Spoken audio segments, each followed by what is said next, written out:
Today's our honeymoon, right? What do you mean by tearing up my passport? Just as we finished packing and were about to leave, my husband, in what seemed like a crazy move, forcefully tore my passport. His smug face really got on my nerves. I never planned to go with you in the first place. I was obviously gonna go with my mom. I had sensed some tension before we got married, but I had no idea the twisted relationship between my husband and my mother-in-law was this deep. I've never heard of anyone's mother-in-law hijacking their honeymoon, at least not in my circle. I was shocked and angry at this unbelievable situation, but above all, I felt really creeped out. I wondered if I'd made a huge mistake choosing him as my partner.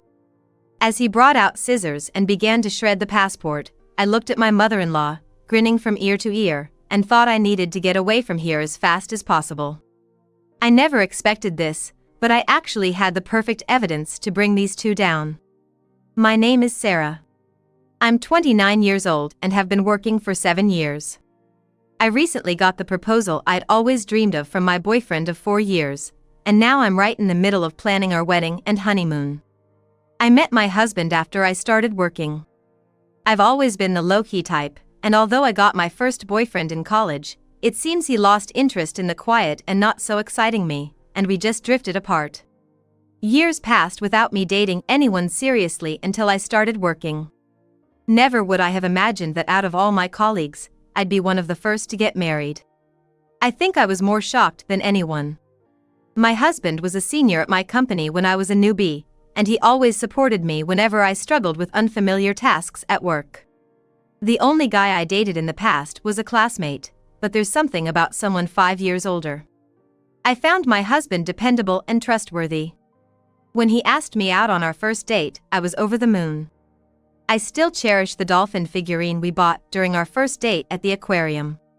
When he said he wanted to date with marriage in mind, I felt like I was on cloud 9.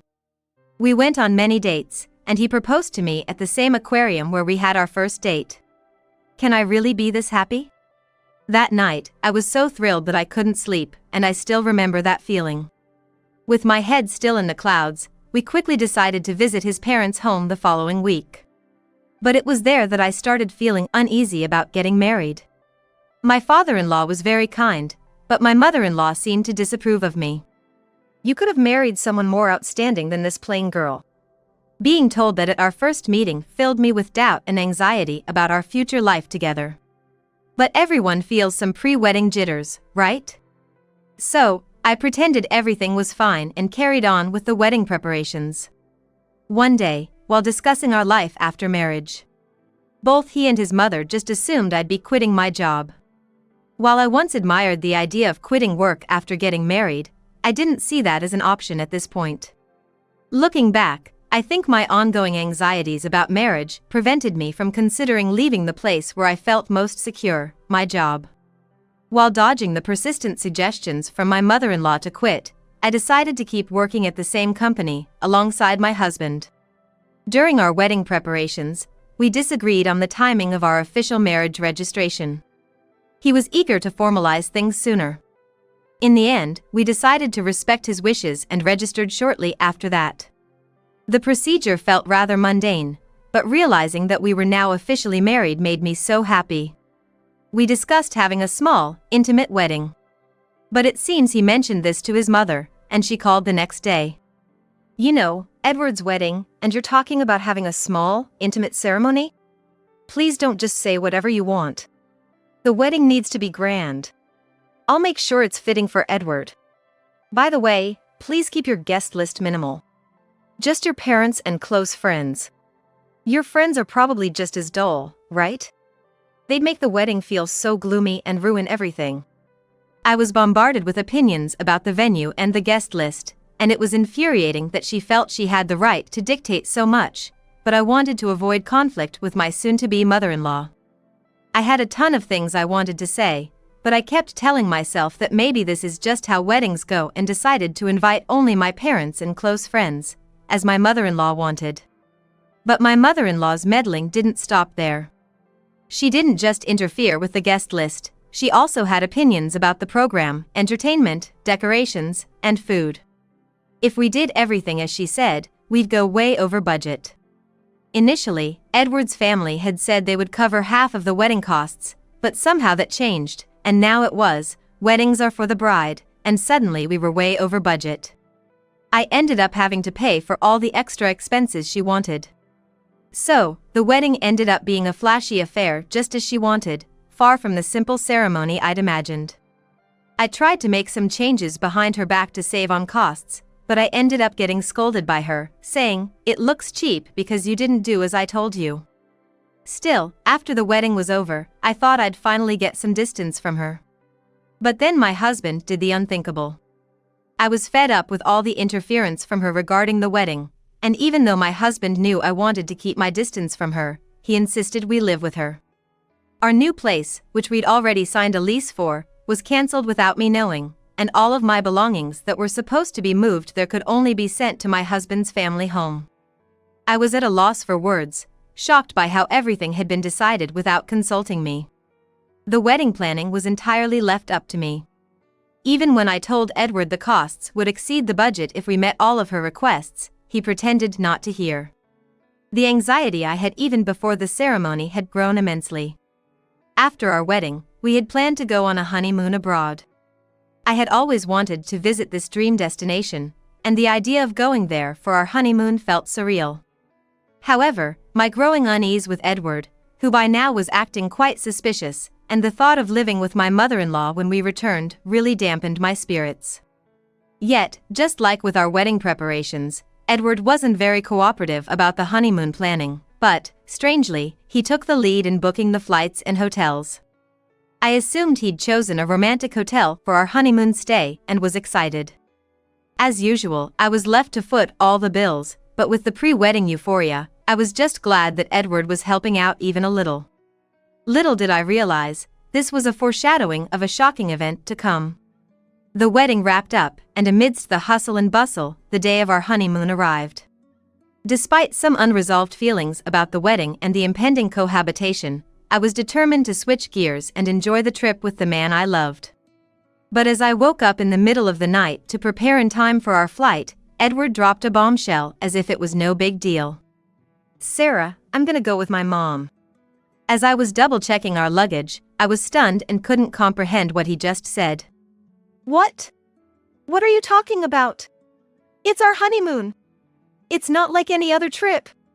Why would your mother be coming? And besides, we've only paid for two for the flight tickets and the hotel." Visibly shaken, I tried to understand his logic when Edward dropped another shocker. "I never said I was going on this trip with you, did I? Don't make me laugh. Of course, I'm going with my mom. A trip with her takes precedence over a honeymoon. It's a gratitude trip for all she's done for me. You stay here and get the house ready by cleaning every nook and cranny." With that, Edward began to forcibly tear apart my passport I had entrusted to him.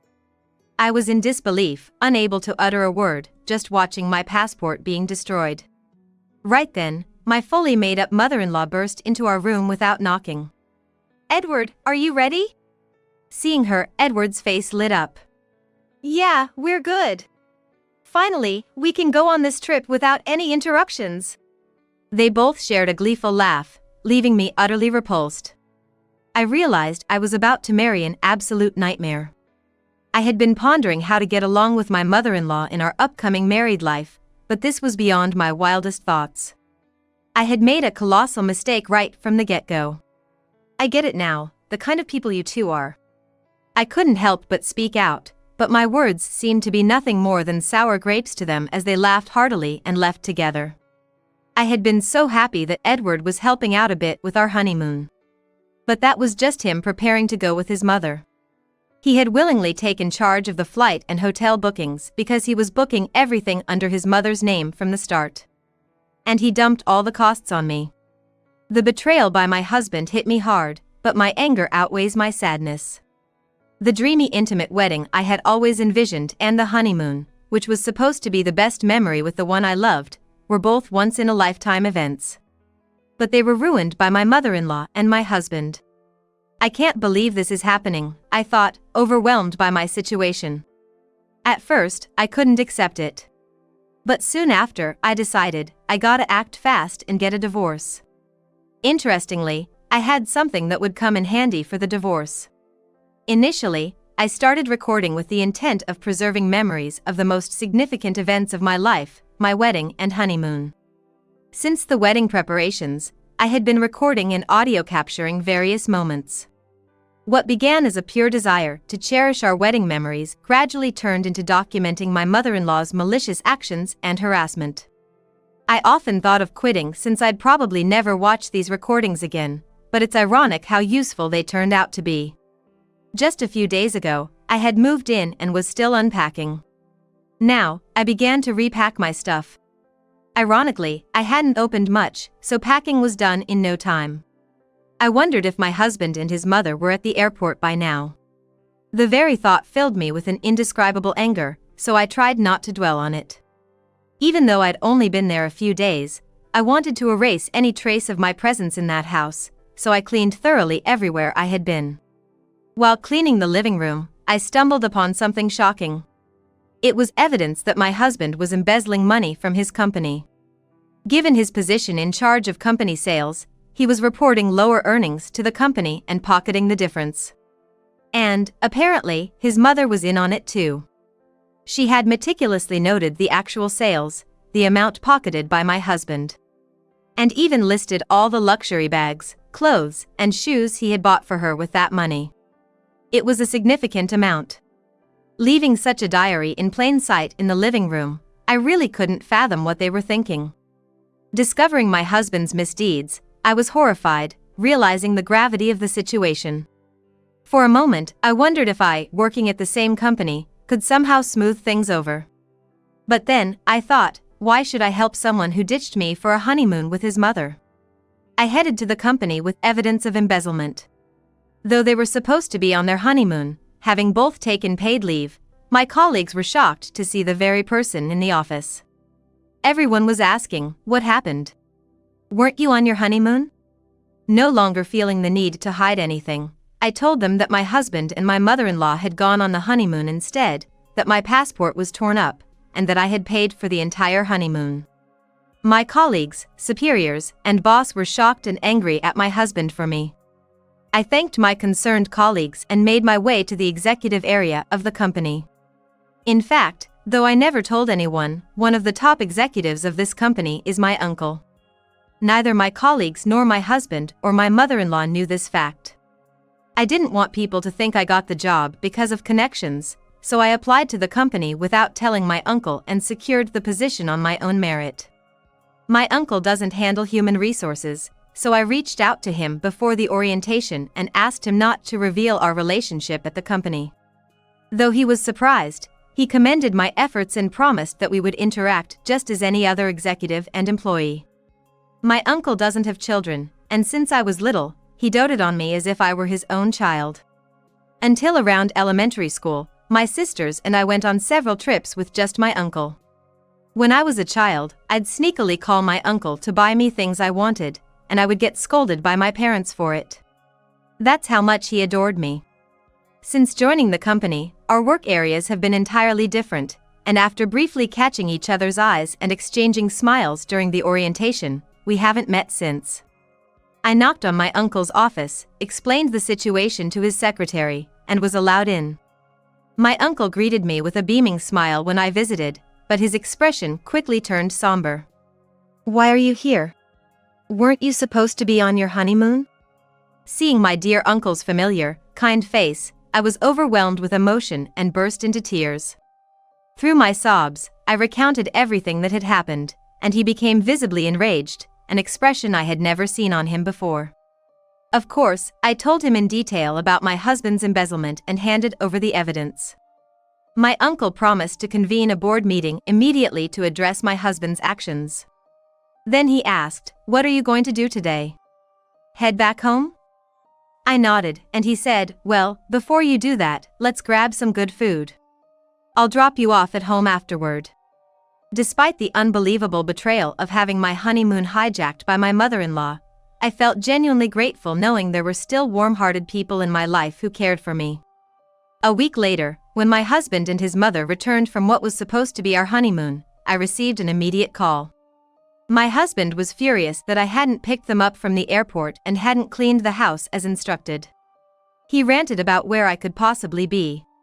With a recommendation from my uncle and parents, I had already hired a top-notch lawyer who specialized in divorce cases, and the process was underway.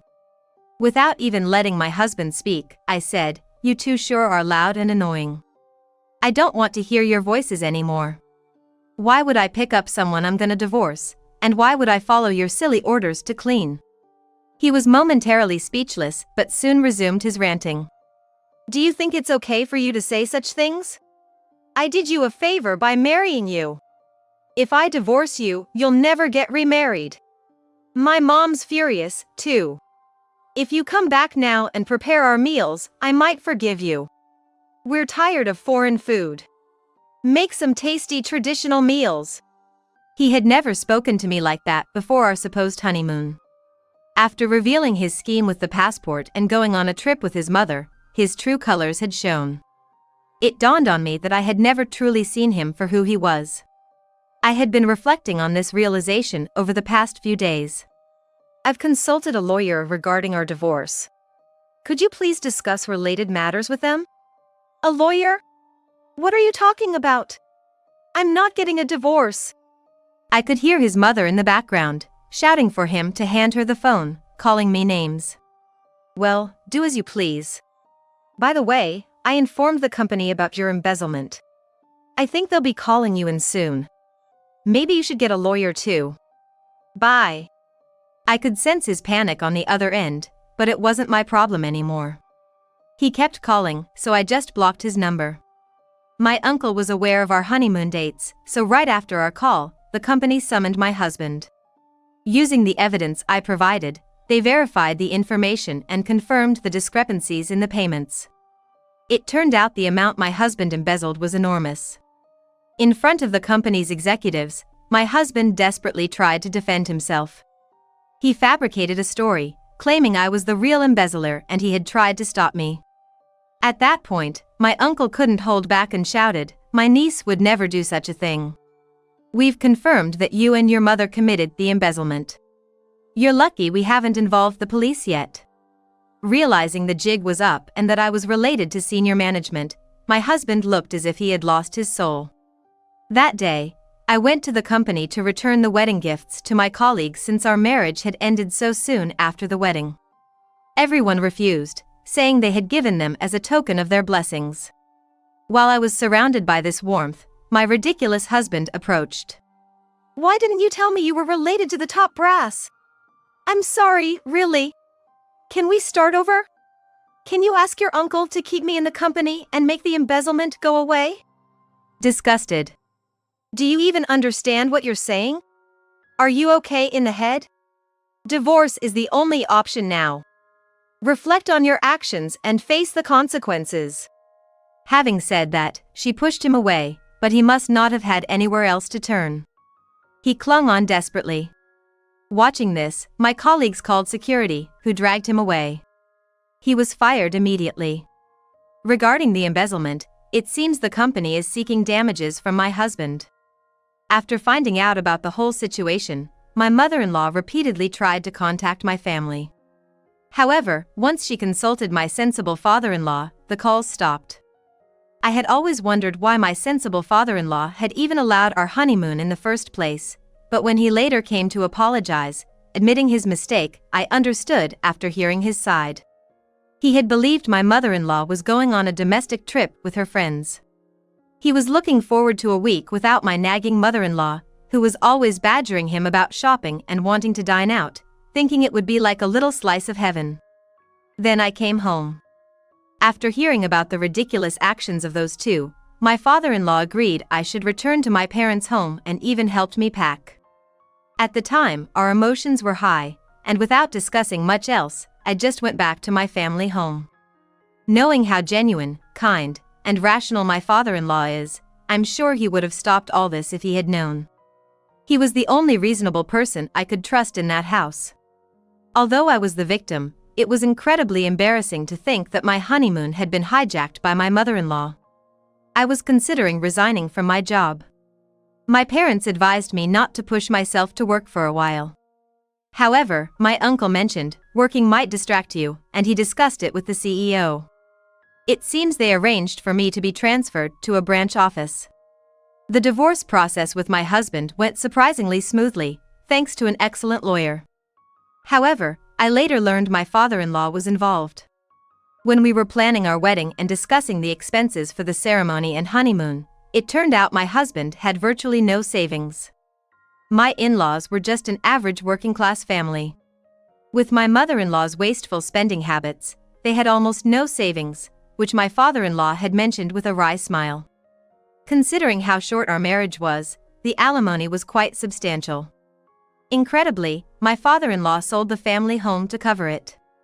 Their home wasn't in a city center but in a tight-knit community. When we got married, my mother-in-law invited the neighbors. They saw me returning to the family home on the day I was supposed to be leaving for our honeymoon, luggage in hand. With the neighborhood's resident gossip in the mix, it didn't take long for rumors to spread. The stories grew exaggerated to the point where living in that area became unbearable.